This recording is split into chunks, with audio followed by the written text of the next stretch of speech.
Hello everyone, this is Debarku Ganguly, and in this lecture I would like to continue from where we left in the previous one. That is, we were discussing Robinson Crusoe's issues.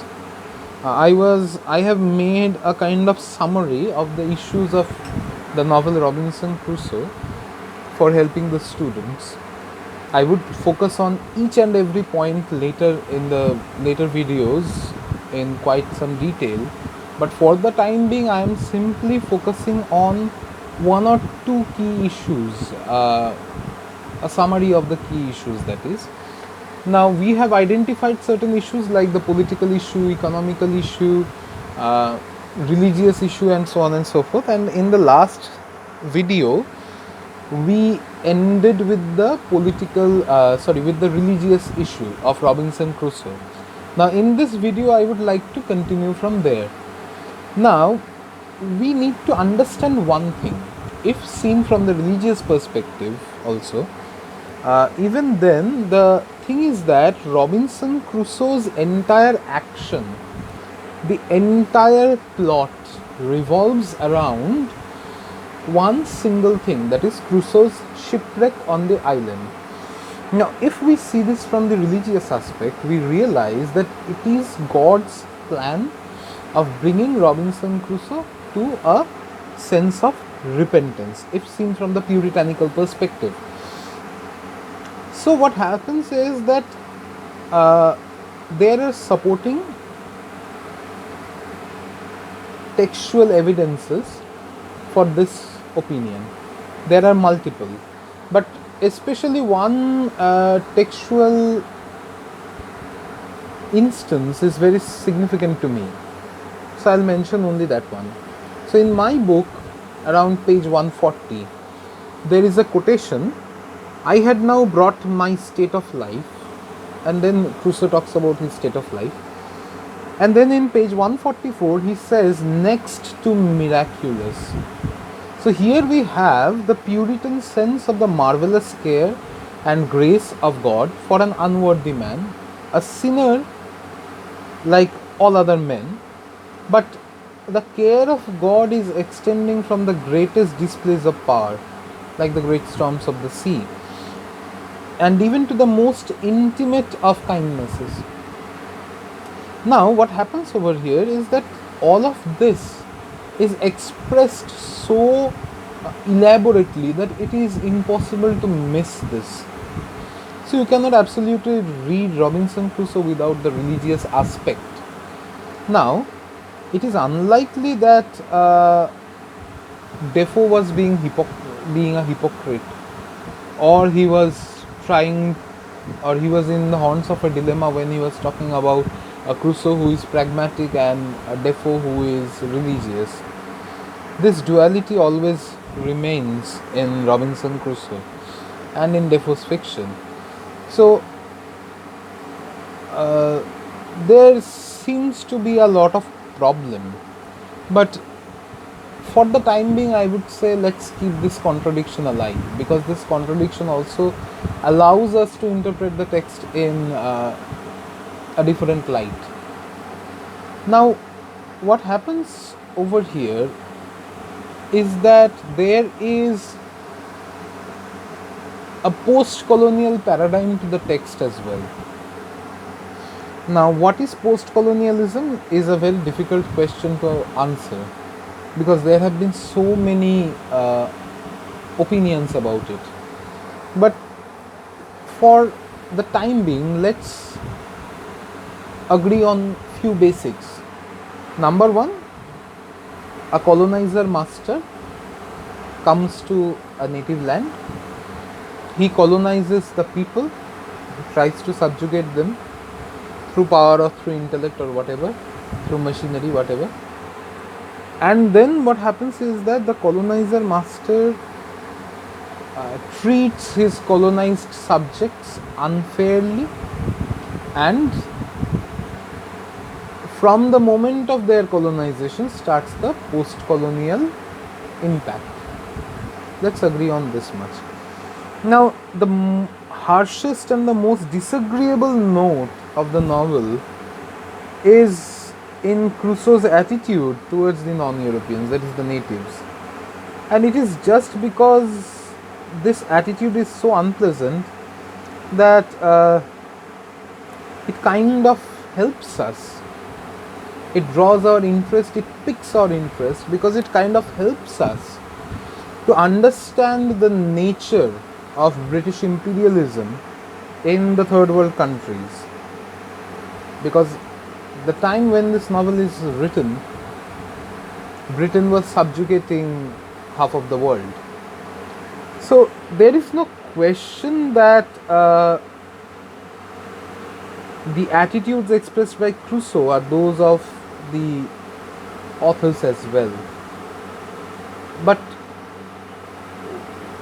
we know a lot about Defoe's political character as an agent of the Prime Minister who made the treaty giving Great Britain its slavery rights, Sir Robert Harley.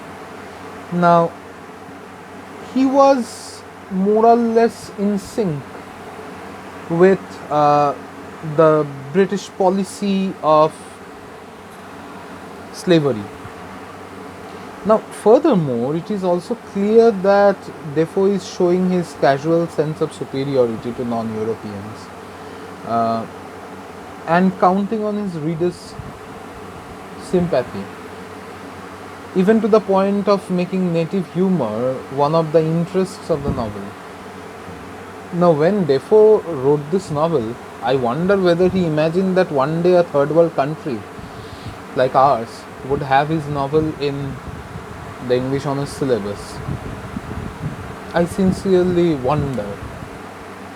But for the time being, when Defoe was writing, he was writing for the white man. So he was trying to get a kind of consensus for his own ways. Now you see, this tendency has remained even in the neo-colonial period, that is when the colonizer master went away, and even in countries like America. For instance, I'll just give you one example. President Reagan, he always used to tell jokes about Russia because America-Russia relationships were not that great, and Reagan had a conflict of interest with Gorbachev. So he always used to crack jokes on Gorbachev, and I'll just tell you one or two jokes because you see we are in a lockdown period, and so one or two jokes won't hurt. If they make you laugh, then good. If they don't make you laugh, at least you learn about how one race feels about the other. For instance, one day Reagan told a joke that in Russia, Gorbachev and his fellows made a rule that no matter who it is, if he is overspeeding, then you give him a ticket, you give him a fine. And so the police was following it, and one day what happened was that Gorbachev was in an absolute hurry to reach the KGB. So he asked his driver that you sit in the back seat and I'll drive the car because you won't be able to go fast. So Gorbachev drove away. He reached his destination, and in between, two police officers saw that somebody was overspeeding and one of them followed Gorbachev. But he returned, and the other officer asked that, did you give him a ticket? And he said no. And this officer said, why? And the other officer said, no, it's somebody very important. And the other officer said, who can be so important that even that you did not give him a ticket? And he said, well, I couldn't identify the body, but Gorbachev was his driver. You see, these cultural jokes have become a part of this entire cross-cultural polemics. And even there's another joke which President Reagan told, that a man lost his parrot and he went to the KGB to lodge a complaint. So the person who was there, he said that, well, why didn't you go to the local police station? They would have taken care of it easily. He said that, well, I could have easily gone there, but if the parrot is found, whatever the parrot says about the KGB, I didn't teach it. So you can understand. One more I remember is that one day an American and a Russian were at a bar, and the American said that, I can go to the White House, into the Oval Office, and bang the table and say that, President Reagan, you are not doing a great job. The Russian said, yes, I can also do that. I can also go to the KGB, go to Gorbachev, bang on his table and say, General Secretary, President Reagan is not doing a great job. So these are the cross-cultural polemics through humor which come across. So cultural jokes are a major part of how a race feels about the other. Why am I telling you this? Why am I telling you jokes? Because you see, in the present day, there is one strand of study which is called cultural theory. Cultural theory studies everything from jokes to cinema to cooking to clothing to everything. And cultural studies helps you understand the culture which produces a literature, because you see, literature is a commodity. It can be mass produced, it can be class produced. So this classes and masses, it tells you a lot about society. Alright, so that's why do not think that I am deviating. I am just giving you an idea of how intricately all these cultural compendiums function. Now, I would like to focus on 4 aspects of the novel before concluding this video. One is the humorous use of language to characterize the non-Europeans. Number 2, the discrimination practiced by Crusoe. Number 3, Crusoe's expectation that other people should serve him. Number 4, his reflections on nationality. These 4 kind of constitute the post-colonial perspective of the text. Now, the first one, that is the humorous language to characterize the non-Europeans, initially seems harmless, but it is far from true. Because the problem lies in the fact that both Jury and Friday speak very bad English. In Jury's case, perhaps the surprising thing is that he speaks English at all, because we are told that Crusoe had no fellow Europeans to talk to while he was at Sally. Now, one could easily expect that he and his fellow slaves would speak Turkish or Arabic or anything else. But you see, what happens is that Jury speaks bad English in talking with Crusoe.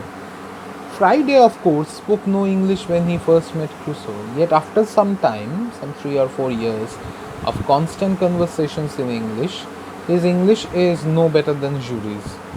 Yet other foreigners, Europeans like the Portuguese sea captain, speak perfectly good English. So you are the language you speak. Alright. Now, language is an important mark, a most important mark of the equality of human relations.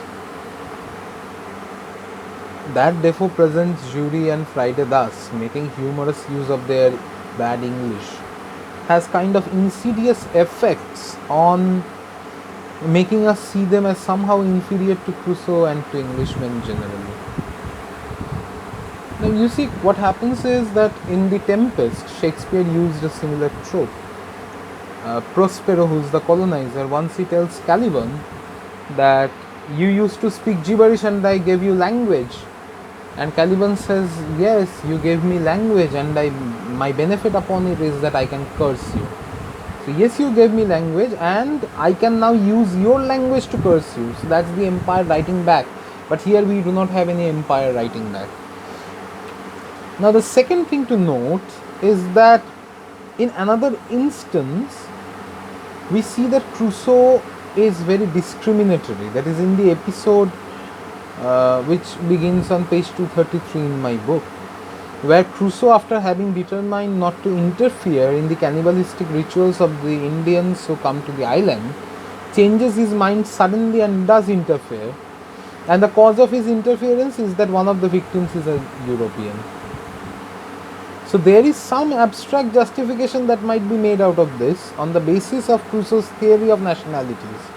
But this would be too weak to explain the strength of Crusoe's reaction.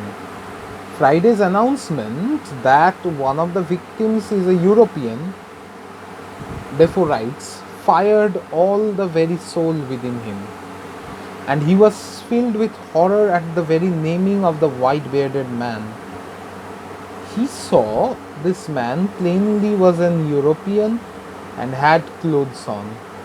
Now, this kind of thing shows that how sharply Crusoe's real sympathy lies for only Europeans, no matter whatever he says in his calmer moments.